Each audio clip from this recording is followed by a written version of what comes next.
Hola, hola. It's your girl, Casey Spinelli, and this is Talk Solid Wrestling. Hey there, Rock Solid Wrestling fans. Thank you for joining me on another episode of Talk Solid Wrestling. What a guest we've got for you this time. K.C. Spinelli, that's Big K, Little C.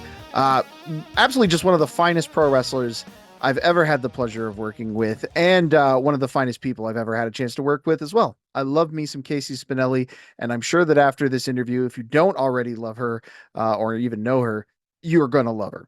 And once you're done listening to this and falling in love with Casey Spinelli, there's a couple of great ways that you can support her. She has a Pro Wrestling Tees store. Go grab one of the very cool shirts that she has on sale there, or get them directly from Spinelli when you come to see her at shows, like, say, I don't know, Rock Solid Wrestling events. That's a good idea. If you want to follow Spinelli on her socials, do so at Miss_Spinelli on all social platforms. All right, enough talking. Let's jump right into this interview so you can start falling in love. Danny, hit the bell. Okay, so recently you put out a list of countries that you either want to wrestle in or you've been to before and want to go back to. Do you remember like what was on that list? Do you remember all the countries that were on that list? Oh, yeah. Okay, Because so, it was a long one. You put a lot out there. oh, you know what? Honestly, bless the indie wrestling gods and what they've given me, because I really have been all over the world.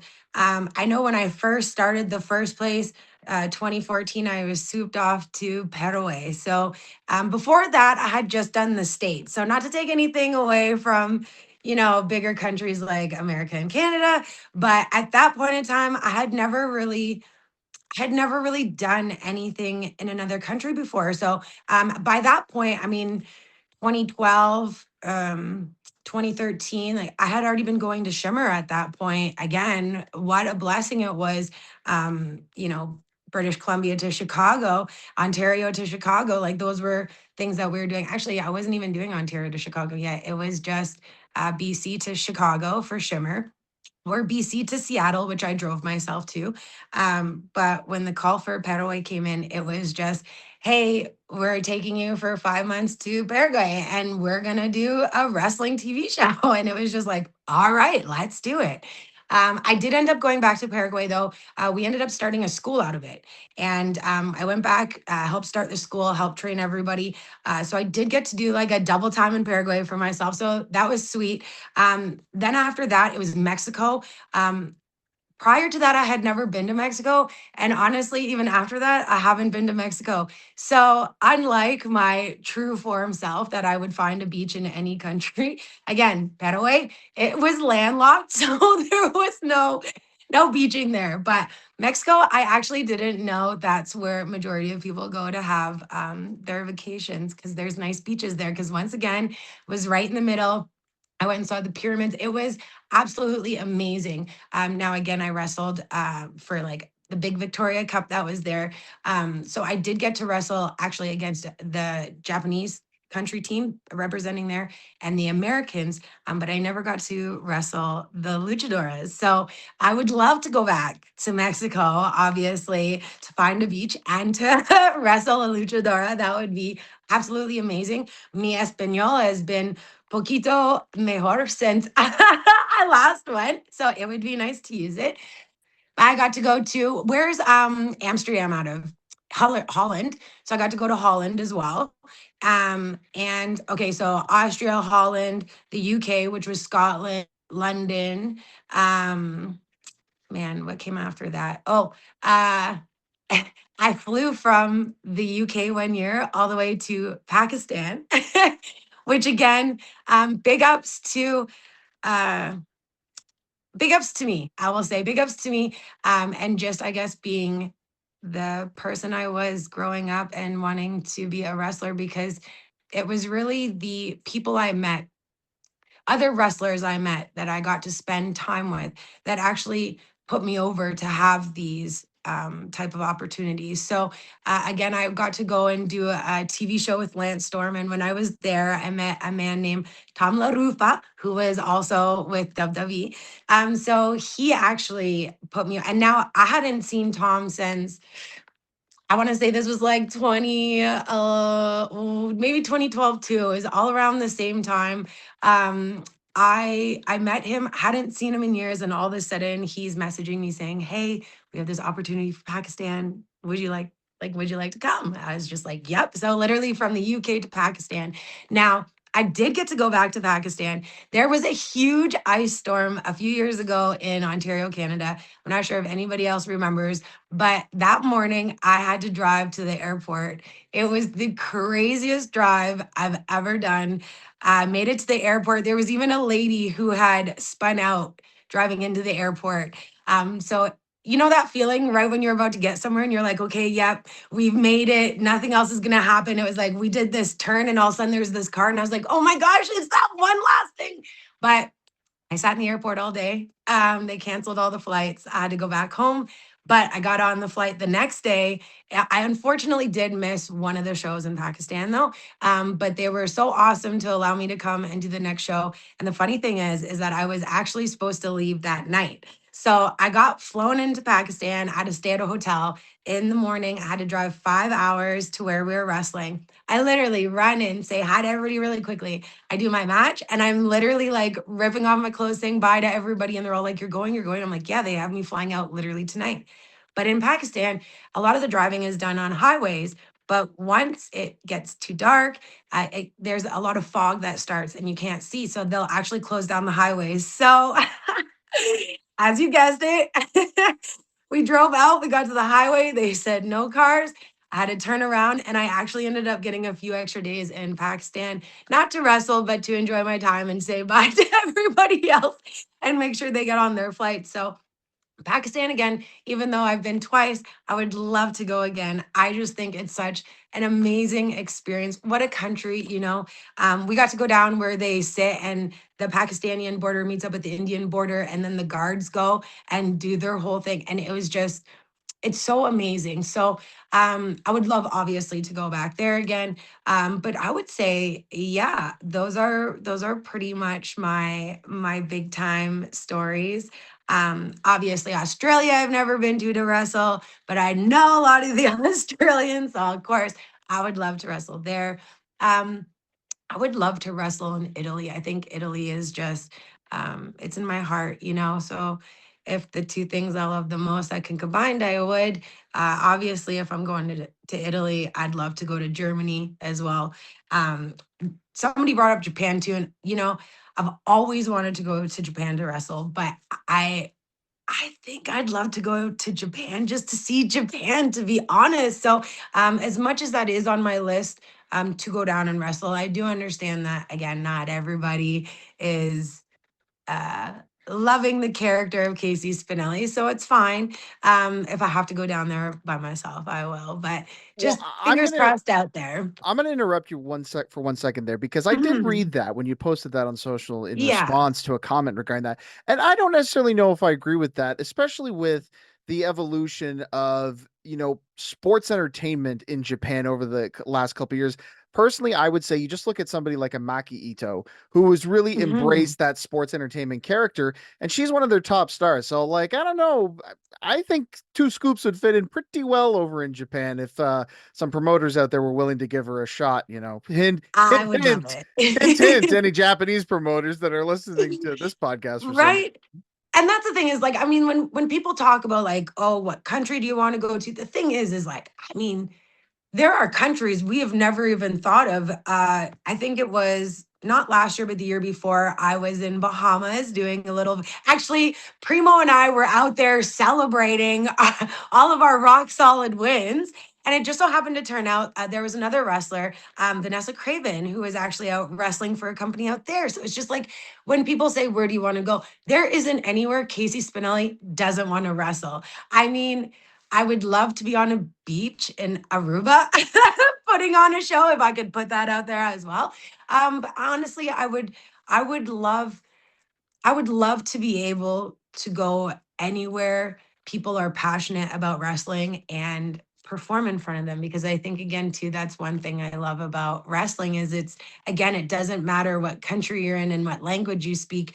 Wrestling is told all over in many different ways, and so it's just it's so it's so entertaining. And you see me like, you'll see me blush and get like a little lost for words. And it's just something that I've grown up love. I've just loved this since the day that I saw it on my cousin's TV when we were younger, sitting around watching it.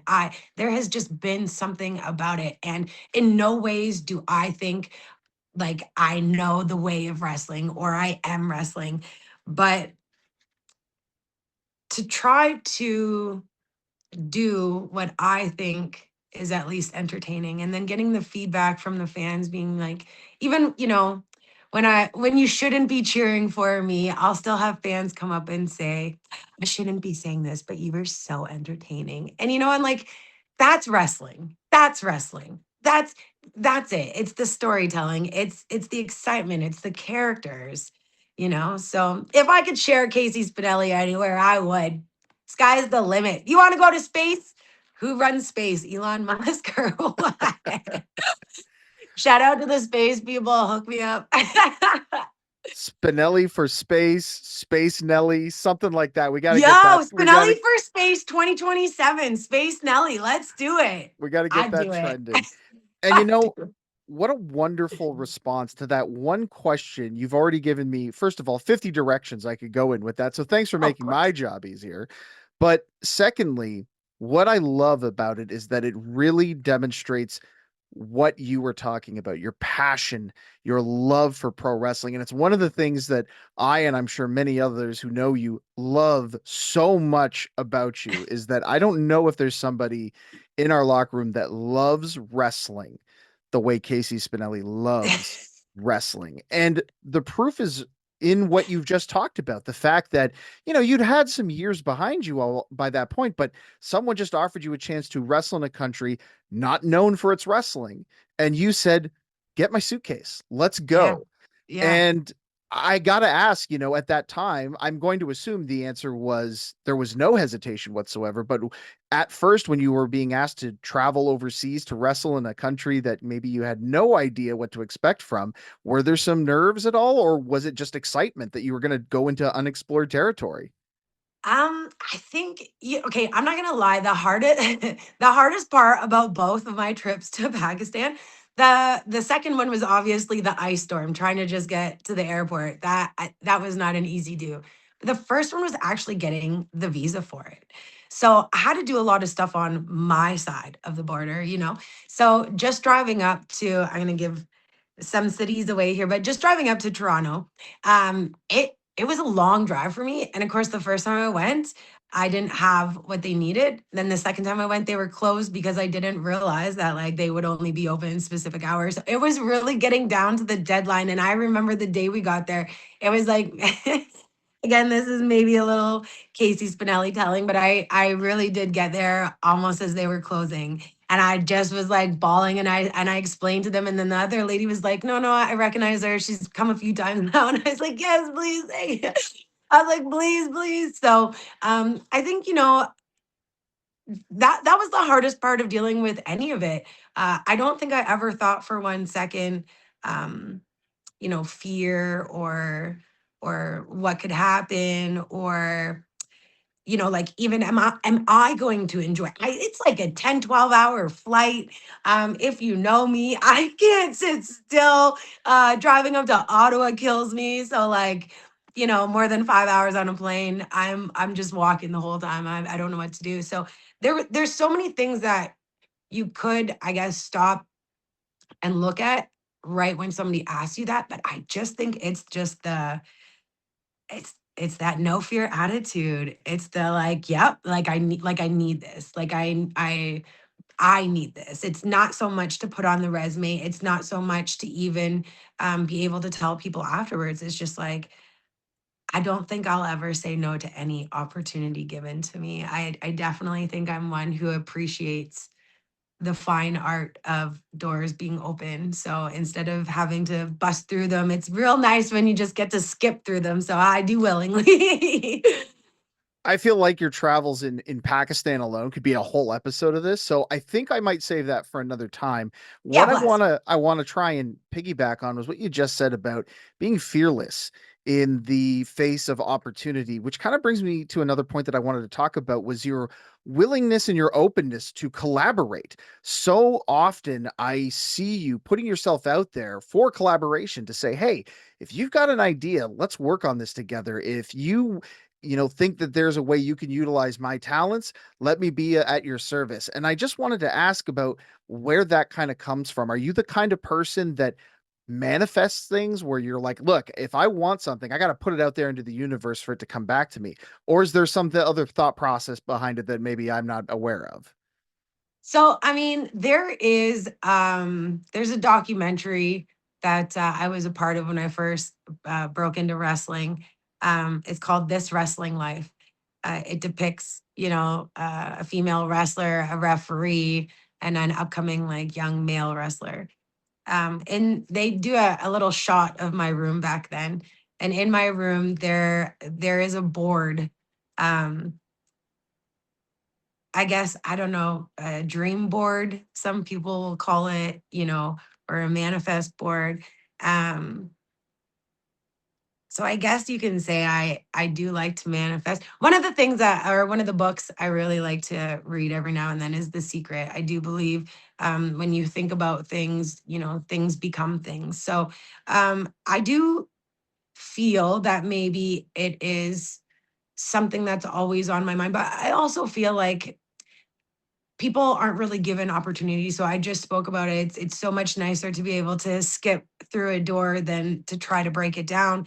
And so when given that opportunity, I feel like it takes the edge off a little bit and people really get to shine more. So I mean, I obviously don't have the biggest platform, but I have a little bit of a platform. I have a step, if you will. So I have no problem putting out a hand and trying to people get on or trying to help to get people on that step so even they can get up to their next step and do what they can. So I also love different avenues and doing different things. And I've really realized over the course of the years now too, like one thing I really love doing now is like doing production kind of stuff and filming stuff and trying to get the angle to show to people. And doing that is just like, well, I never really done that before. But if there's anybody else out there that's doing some stuff, but maybe needs help doing it, I would love, again, like you said, to collaborate with people. So I have put it out there on my socials. If you're looking to do something and you need a little help, hit me up. I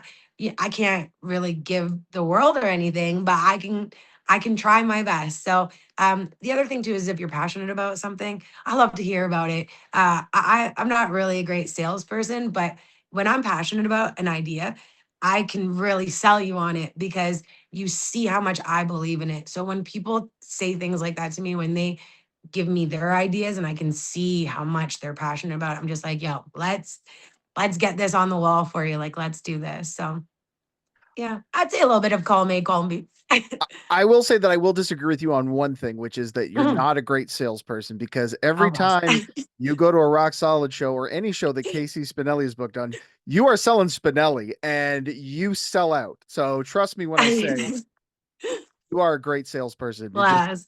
You just got to know your product, and nobody knows That's it. two scoops like Casey Spinelli, that's for sure. That's it. You talked about your production skills and wanting to expand on those. And I think we saw a lot of that last year when you were producing your music videos and you were putting out, entrance themes, that you collaborated with some folks and really worked that into the shows. And you must have had a great time doing that. I have to ask, was there anyone that really stood out for you as particularly fun, or were they all just kind of just a fun experience? I will say it is darn hard to be an artist. Uh I don't know if we give musicians enough credit, especially songwriters. I'll say the musicians for sure, but songwriters, it is incredibly hard sometimes uh, to to create these lyrics. I'll say I had the time of my life. I'm not stopped doing it, but um, I think I'm gonna instead of doing it more so on opponents, I think I'd like to start doing it on towns, start getting the towns excited. Maybe it's something we can release for them, a few weeks like beforehand, so that they can just start getting excited that just their town is mentioned. With the Olympics being on right now, it just seems that everybody gets so encouraged, when you can be behind something. So I think it's nice too when somebody says, "Oh, like, oh, I'm from a small town, blah blah blah," and you're like, "Oh my gosh, like I'm from that small town too." So I do really want to start getting back on that. I had so much fun coming up with ideas for the videos. Were super tough too because, again, I know what I personally like, and yes, I guess if I'm passionate enough about it, I can sell you on it. But I do try to make it entertaining for everybody. I would say my most favorite one, um, honestly, I don't have a favorite one. I love them all because I really tried my best to make them entertaining. Now, I do when I go out to karaoke bars.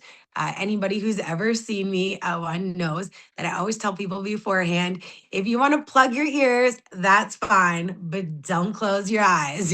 I am here to entertain. So if you need to plug your ears or have them or the volume on mute, that's fine.